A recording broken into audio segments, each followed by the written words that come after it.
Saúdo os irmãos com a paz e a graça, amém, igreja? Louvado e engrandecido seja o nome do nosso Senhor Jesus. Pastor, eu quero ajuda para trocar as pilhas.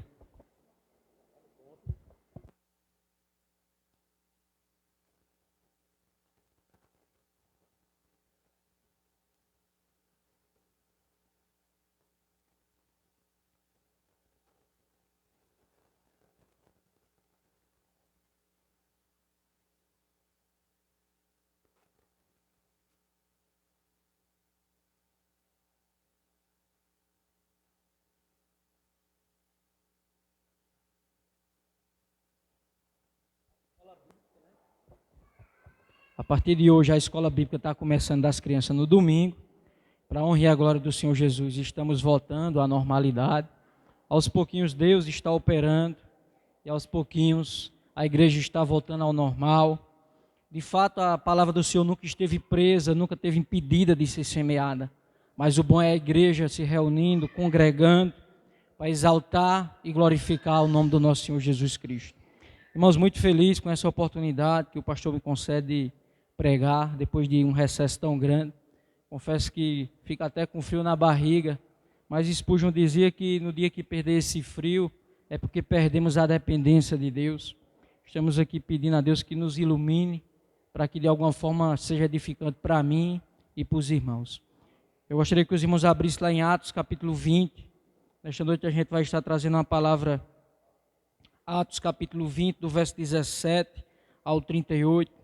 E vamos buscar de alguma forma trazer alguns ensinamentos para a igreja nesse texto. Atos dos Apóstolos, capítulo 20, do verso 17 em diante.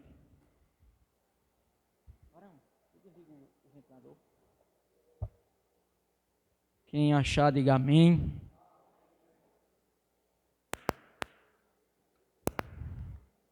Diz assim a palavra do Senhor, do verso 17 em diante. E de Mileto mandou a Éfeso a chamar os anciões da igreja. E logo que chegaram junto dele, disse-lhes: vós bem sabeis, desde o primeiro dia em que entrei na Ásia, como em todo esse tempo me importei no meio de vós, servindo ao Senhor com toda a humildade e com muitas lágrimas e tentações, que pelas ciladas dos judeus me sobrevieram. Como nada de útil seja, deixei de vos anunciar e ensinar publicamente pelas casas, testificando tanto a judeus como a gregos a conversão de Deus e a fé em nosso Senhor Jesus Cristo.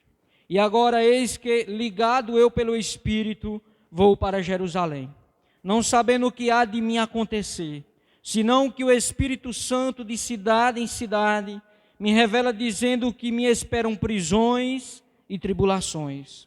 Mas em nada tenho a minha vida por preciosa, contando que cumpra com alegria a minha carreira e o ministério que recebi do Senhor Jesus, para dar testemunho do Evangelho e da graça de Deus.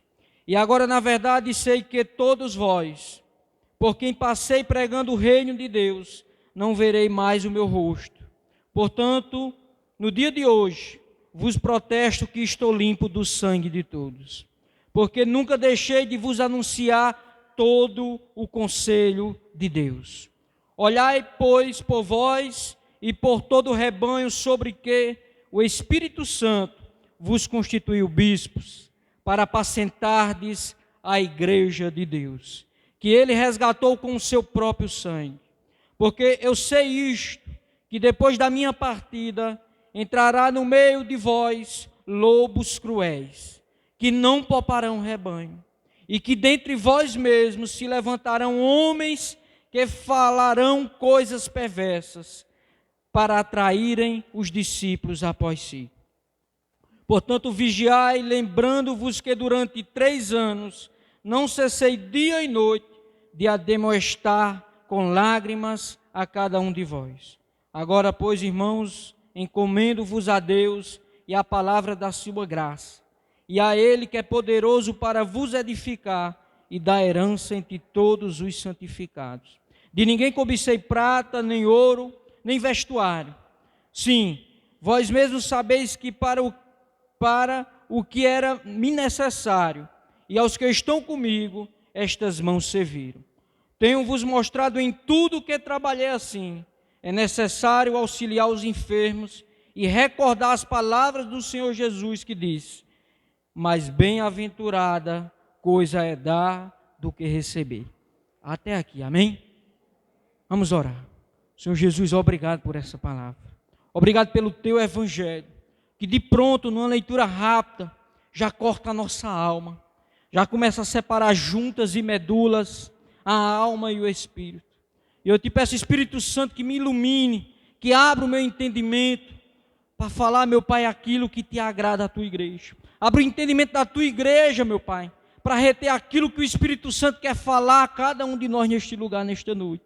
Pai, é necessário que o Senhor cresça no meio do teu povo. É necessário que a tua palavra cresça, porque a palavra é tua, o vaso é de barro, o vaso passa, mas a tua palavra permanece eternamente. Então que o Senhor cresça através do teu evangelho mais uma vez. Assim que eu me coloco nas tuas mãos, Deus, em nome de Jesus. Todos que creem digam amém. Amém, irmãos? Uma leitura um pouco extensa, mas geralmente eu gosto de pregar em textos extensos. A gente vê que o contexto aqui de Paulo era um contexto de partida. Ele estava fugindo daquela igreja a qual ele passou 3 anos apacentando. Uma igreja que Deus usou poderosamente para, no meio de aflições, de luta, de perseguições, apacentar o rebanho de Deus, que Deus o confiou. E a gente vai tirar muitos ensinamentos. Essa igreja está ali no contexto mais ou menos da década de 70, 65, quando logo em seguida Paulo parte para Jerusalém, impelido pelo Espírito Santo. E como o próprio texto já disse, ele diz que não esperava outra coisa a não ser algemas, prisões e tribulações. E ele parte, ele deixa os anciões, deixa a igreja do Senhor, que a igreja é do Senhor, incumbida de uma grande responsabilidade, de pregar ao povo de Deus toda a palavra de Deus, de ademoestar aquele povo contra os falsos profetas que iria inserir no meio do povo de Deus, para querer trazer após si alguns discípulos, e se possível, como o próprio Jesus diz, que os falsos profetas fariam, de enganar até os escolhidos de Deus. Então, irmãos, a gente vê que é uma carta que, o livro de Atos, que também é uma carta, que foi Lucas que escreveu, traz grandes ensinamentos. E um dos grandes ensinamentos que eu quero tirar nesta noite, nesse contexto, é que a gente tem que ter zelo pela obra que Deus nos confiou. Zelo pela obra que Deus confiou a ti, meu irmão. Cada um de nós tem uma obra, tem um ministério entregue em nossas mãos. E por muitas das vezes estamos sem entender o ministério que Deus tem na tua vida, que foi entregue em tuas mãos. Porque o primeiro ministério, irmãos, da tua vida, começa apacentando a sua própria vida. Porque a ovelha mais difícil que Deus nos entregou para apacentar é nós mesmos, cortando a nossa própria carne. E logo em seguida os nossos familiares, aqueles que têm filhos, aqueles que têm irmãos, pai, mãe. O nosso ministério começa dentro de casa com nós mesmos, depois a família e depois se segue a igreja de Deus. Porque se alguém não consegue apacentar a sua própria casa, o próprio apóstolo Paulo diz que de forma nenhuma apacentará a igreja de Deus. Então, irmãos, você tem um ministério, você tem uma obra a se cumprir nessa terra. Você não foi chamado apenas para estar aí no banco da igreja, esquentando o banco, não. Você foi chamado para ser cheio do Espírito Santo, cheio do fogo de Deus, para ser boca de Deus, para ser luz de Deus, para ser sal da terra no meio das trevas, irmãos. O ministério de pregar o evangelho não é só o pastor, não é só os diáconos, é confiado a toda a igreja de Deus. Você tem que ser boca de Deus por onde anda. E essa era a preocupação de Paulo, que a igreja conhecesse o que Deus tinha na vida dela, que a igreja soubesse se defender dos falsos ensinos, dos falsos profetas. E a igreja de hoje, irmãos, ela tem que estar cheia da palavra de Deus, armada com toda a armadura de Deus, como o próprio apóstolo Paulo escreve nessa carta a essa igreja, a igreja de Éfeso, que ele se revestisse de toda a armadura, para estar, irmão, pronto contra as ciladas do inimigo, contra as ciladas do diabo, amém? Então, irmão, tenha zelo pela obra que Deus te confiou. Esse é o tema, amém, nesta noite. Às vezes a gente está pensando que Deus só confiou, que nem eu falei, a pregação do Evangelho, a viver o Evangelho principalmente. Foi ao pastor e à liderança, não. Viver o Evangelho é uma missão incumbida a todos aqueles que nasceram de novo, todos aqueles que receberam esse Evangelho como uma palavra de graça, de fé, uma palavra de salvação, amém? No verso 17 ele diz: de Mileto mandou chamar a Éfeso os anciões da igreja. Então ele estava em Mileto, tinha fugido para Mileto por causa de perseguição, já estava lá, e devido a muitas pessoas terem se convertido em Éfeso, ao ponto de aqueles que faziam artífice, faziam imagem de escultura da deusa Diana, estarem perseguindo Paulo, porque eles disseram entre eles: olha, a gente tem que fazer alguma coisa, porque este apóstolo Paulo está convertendo toda a cidade de Éfeso, e corre o risco, não só de a gente perder o emprego, mas também de até destruírem o templo da deusa Diana. E eles queriam matar Paulo, e Paulo segue para Mileto. Alguns irmãos são interrogados em praça pública, mas devido aos oficiais tomarem a frente, não deixou que ninguém fosse, naquela ocasião, preso nem apedrejado.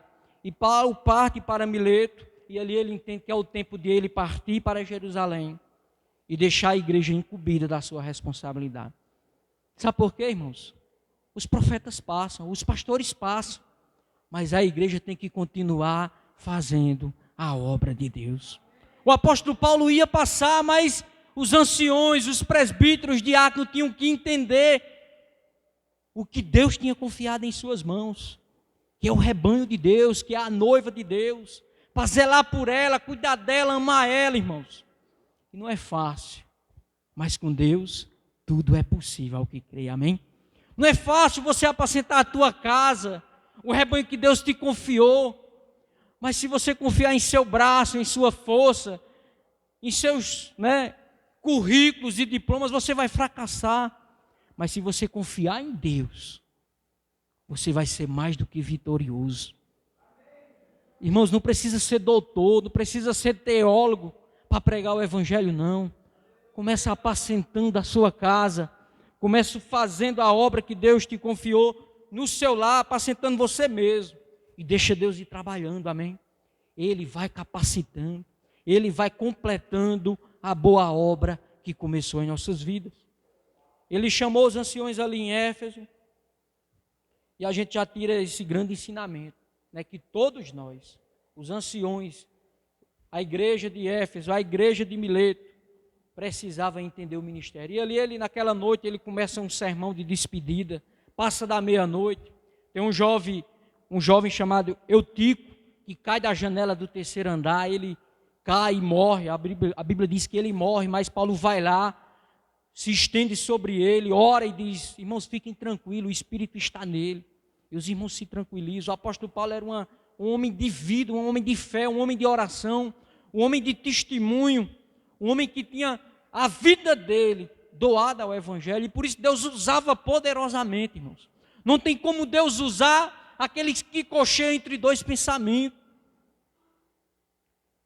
Obrigado, irmã. Irmã Diana vai trazer uma água, por isso que eu estou balançando a cabeça. Irmãos, é tempo de a gente se decidir a quem servimos, que nem Elias disse lá no Monte Carmelo. Decidir hoje, irmãos, a quem vocês estão servindo, se é a Deus ou se é a Baal, se é a vocês mesmos ou a Deus, se é o mundo ou a Deus, irmãos. E ali naquele grande discurso, ele estende por toda a noite, e ao chegar pela manhã, ele começa a se despedir dos irmãos. No verso 18 e 19 ele diz: e logo que chegaram junto deles, disse-lhes: vós bem sabeis, desde o primeiro dia que entrei na Ásia, como eu, com todo esse tempo, como me portei no meio de vós, servindo ao Senhor com toda humildade, com muitas lágrimas e tentações, e que pelas ciladas dos judeus me sobrevieram. Irmãos, Deus te chama para um ministério, e não é um ministério de flores, irmãos.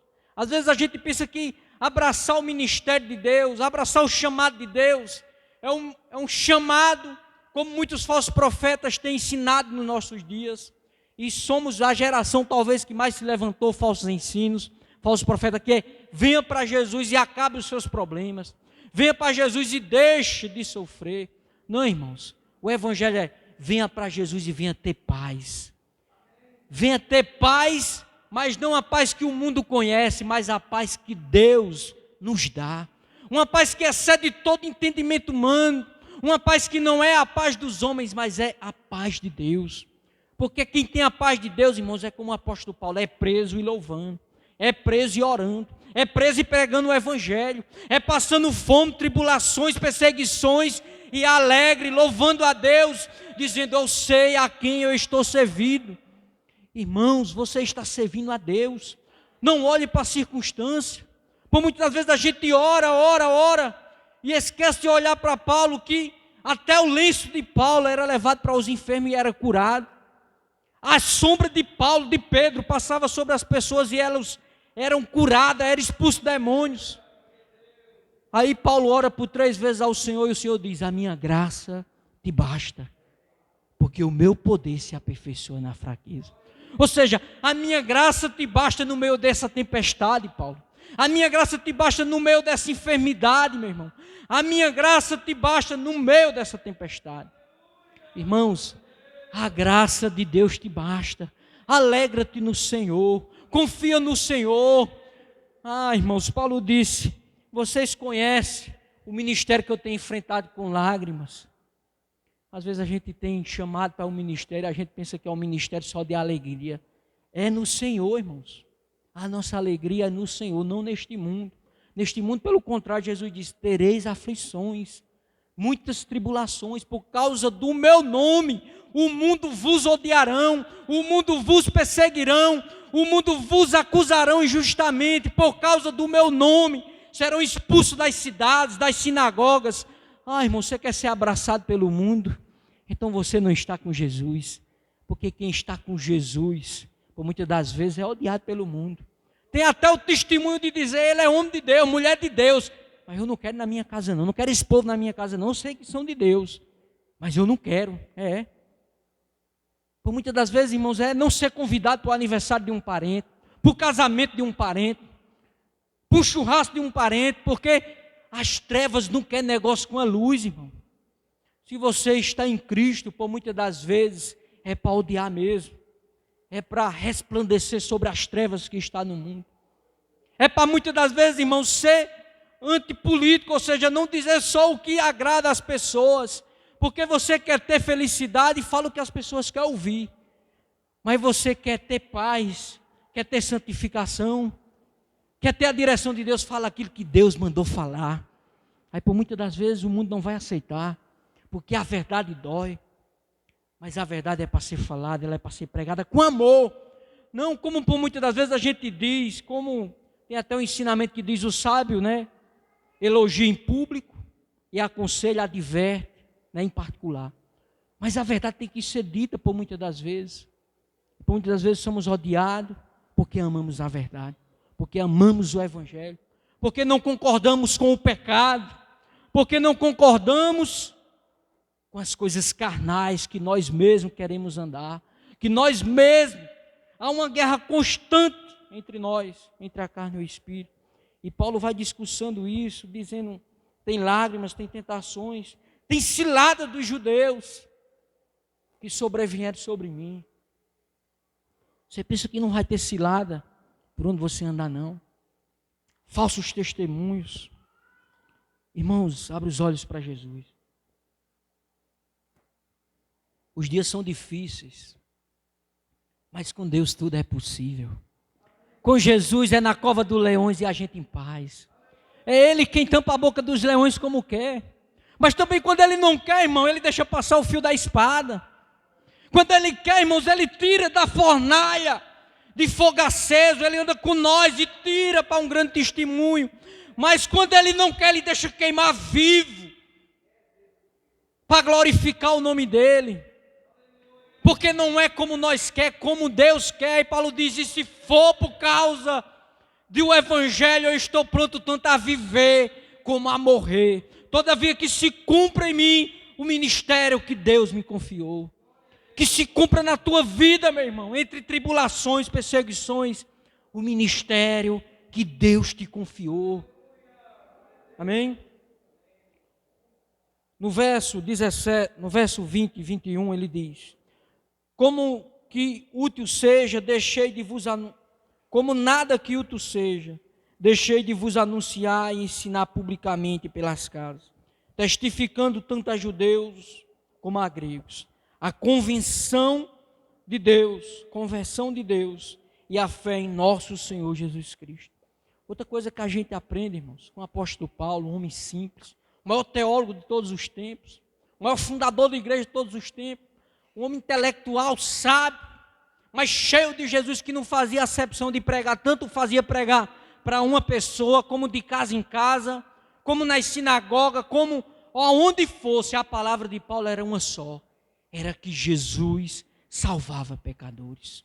Por muitas das vezes, irmãos, estamos tão cheios de nós, que não queremos mais pregar só para uma pessoa, não queremos mais pregar de casa em casa.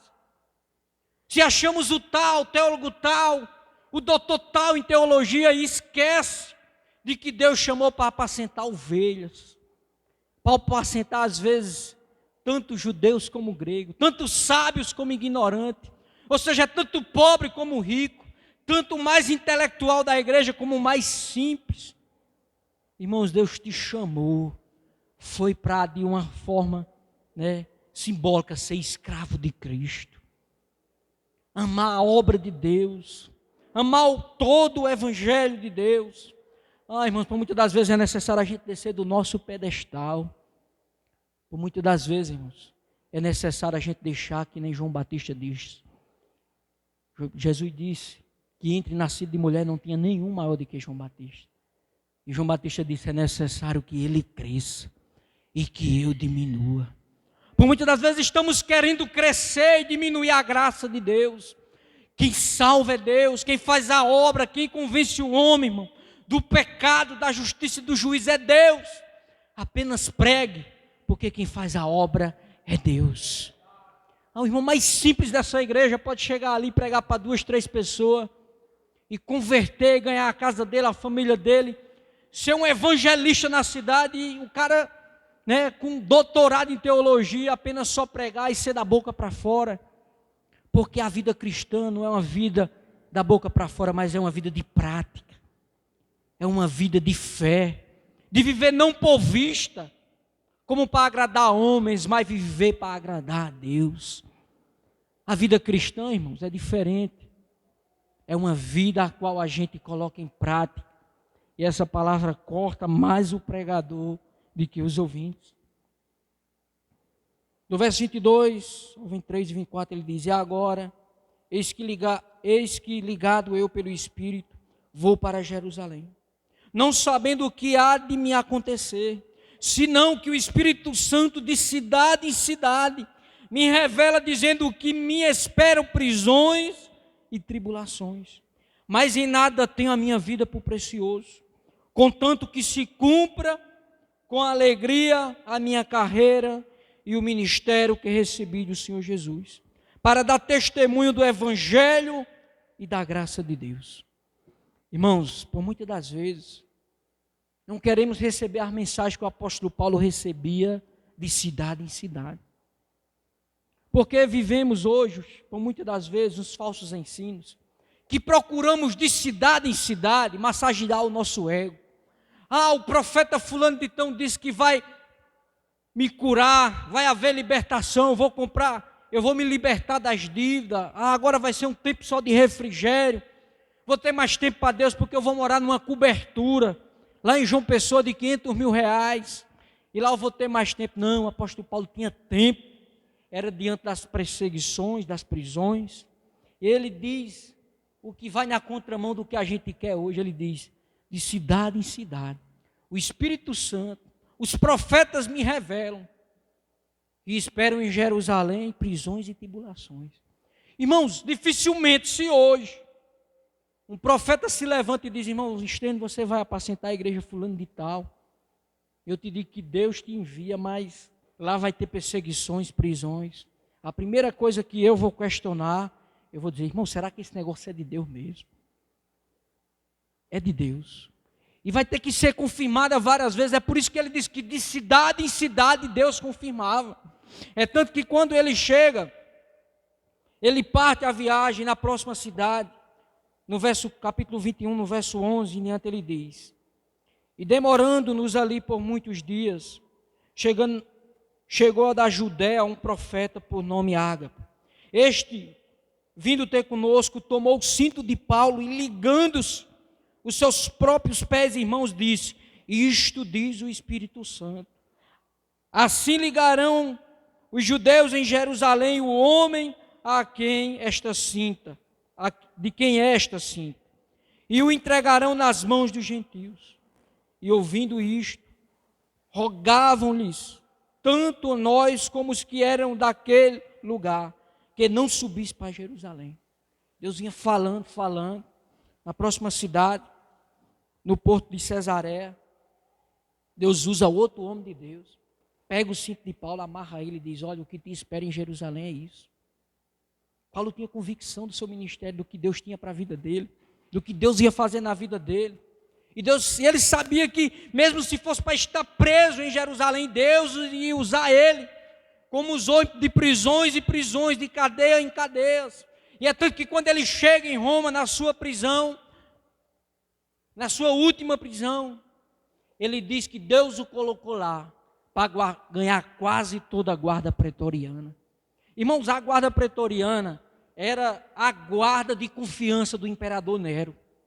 Era que nem fosse hoje, nos dias de hoje, vamos dizer, pastor, aqui na Paraíba, né, o GAT, né, o BOP, né, o GEOSAC, ou seja, é os caras mais bem treinados, mais bem preparados da polícia militar. Então Deus o colocou ele em Roma para ele ganhar homens que estavam a serviço de Nero. É tanto que o irmão de Nero se converte, mas o próprio Nero o manda o decapitar. Mas ele sabia do ministério que Deus o confiava. Quase toda a guarda pretoriana se converteu. Porque, irmão, pode ser quem for, pode ser soldado, pode ser oficial, pode ser médico, né, irmão? Pode ser enfermeiro, pode ser o que for. Quando o Espírito Santo chama, irmão, o homem tem que se converter, o homem tem que se prostrar e dizer: eu agora sirvo ao Senhor Jesus. Porque todo conhecimento humano, o apóstolo Paulo diz que se torna nada, se torna anátema diante da soberana vontade de Deus. Cai por terra todo conhecimento, irmão. Toda a nossa devoção a homens, a governo, quando Deus nos chama, cai por terra Maomé, cai por terra Buda, cai por terra o Papa, cai por terra quem for. E a gente diz: louvarei e engrandecerei de agora em diante só ao Senhor Jesus. Só a Ele pelos séculos dos séculos. Porque todos esses daí passaram, mas o nosso Jesus continua vivo, reinando e governando os séculos dos séculos. Irmãos, para adiantar, a gente tem 20 minutos. Do verso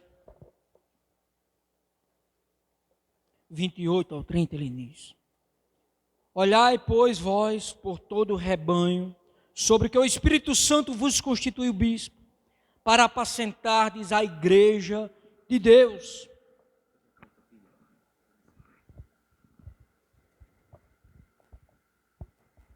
Apacentardes toda a igreja de Deus, que Ele resgatou com o seu próprio sangue. Porque eu sei que depois da minha partida, entrarão no meio de vós lobos cruéis, que não pouparão o rebanho, e que dentre vós mesmos se levantarão homens que falarão coisas perversas para atraírem os discípulos após si. Irmãos, a gente vê o apóstolo Paulo deixando um dos ensinamentos talvez mais profundo que a gente tem que se atentar nesta noite. É que ele diz: olhai por vós e por todo o rebanho, sobre que o Espírito Santo vos constituiu bispo. Ou seja, olhe pela sua vida espiritual, olhe de quem você está aprendendo, julgue os profetas, que nem o apóstolo Paulo diz à igreja de Corinto, julgue a pregação, se ela glorifica a Deus, se ela é de Deus. O Espírito Santo dá o discernimento ao irmão mais simples, para saber se a pregação vem de Deus ou não. Porque quem tem o Espírito Santo testifica com o Espírito Santo de quem está pregando, se é de Deus ou se não é de Deus. Então ele diz, olhai por vós. Irmãos, não é porque está falando em nome de Jesus, em nome de Deus, que é de Deus. Porque muitos entraram naqueles dias no meio da igreja, com falsos ensinos, têm entrado no meio da igreja hoje, dizendo que são do Senhor e não são do Senhor. São lobos ferozes. Lobos que querem destruir, que querem apenas comer o rebanho, ou seja, roubar o rebanho. Estão mais interessados em suas condições financeiras, em seus próprios confortos, mas não no crescimento da obra de Deus, da igreja de Deus. Estão interessados no leite da lã e na carne das ovelhas. Então, olhai por vós, irmãos. Veja para onde você está levando a tua família para ser apacentado. Para onde você está levando você mesmo para ser apacentado. Uma igreja sábia, uma igreja edificada na palavra, é uma igreja que não é enganada por qualquer vento de doutrina. Aprenda o Evangelho. E ele diz, para apacentares a igreja de Deus, que ele resgatou com o seu próprio sangue. Irmãos, porque a igreja, essa igreja não é de homem, é de Deus. A igreja tem que ser de Deus, tem que ter o zelo de dizer, essa igreja é de Jesus. Homens passam, mas a igreja é de Jesus, a noiva é de Jesus, ela permanece. A igreja foi comprada com o sangue de Jesus, irmão. Nem você é dono, né, dos seus filhos, nem da tua esposa, nem das ovelhas que Deus te confiou. Zele como um mordomo fiel, apacentando, cuidando, amando os seus filhos, a tua esposa, como Cristo amou a igreja, zelando deles como a igreja do Senhor também, apacentando eles, apacentando o grupo que Deus colocou em tua mão, a igreja que Deus colocou em tua mão, como igreja de Deus, porque devemos ser mordomos fiéis, zelosos, amém, irmãos? Cada um de nós é mordomo nesta noite. Você tem uma obra a cuidar, uma casa a cuidar. Você tem que ter zelo pela sua casa, pelo seu ministério, por essa igreja, pelos irmãos, pela noiva. Você tem que amar também os irmãos que faz parte do corpo. Amém? No verso 29 ele diz, porque eu sei isto, que depois de minha partida entrarão no meio de vós lobos cruéis, que não pouparão o rebanho, e que dentre vós mesmos se levantarão homens, que falarão coisas perversas para atraírem os discípulos.